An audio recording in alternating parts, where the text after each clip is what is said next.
প্রশ্ন হলো, আমরা বাবা মা হুজুর স্যার ওনাদের পায়ে ধরে সালাম করার জন্য বলে, এগুলো ইসলামের বিধান কি? ও আমার বাবা মা, অনেক বাবা মা সন্তানকে বলে এই তোর স্যারকে পা ধরে সালাম কর, তোর শাশুড়ি পা ধরে সালাম কর, তোর শ্বশুর পা ধরে সালাম কর, এরকম বলে না? আমার একটা ছোট্ট প্রশ্ন আছে, সেটা হলো সালামের দুইটা পার্ট, একটা হলো সালাম দেওয়া আর একটা হলো সালামের জবাব দেওয়া, ঠিক না বেঠিক?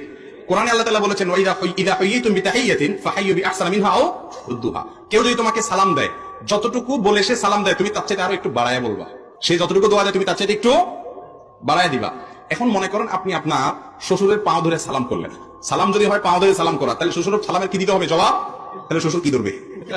এখন সালামের জবাবে আল্লাহ বলছেন যতটুকু দিয়ে সালাম দিবে জবাবে তার চেয়ে একটু এক কাঠি আগে থাকতে হবে, বাড়ায় দিতে হবে। হ্যাঁ, আসসালামু আলাইকুম বলছে, তুমি জবাবে বলবা আসসালামু আলাইকুম ওয়া রাহমাতুল্লাহ। কেউ আসসালামু আলাইকুম ওয়া রাহমাতুল্লাহ বলছে, তুমি জবাবে বলবা ওয়া আলাইকুম আসসালাম ওয়া রাহমাতুল্লাহি ওয়া বারাকাতুহু। একটু বাড়ায় বলা উত্তম, কমপক্ষে অতটুকু।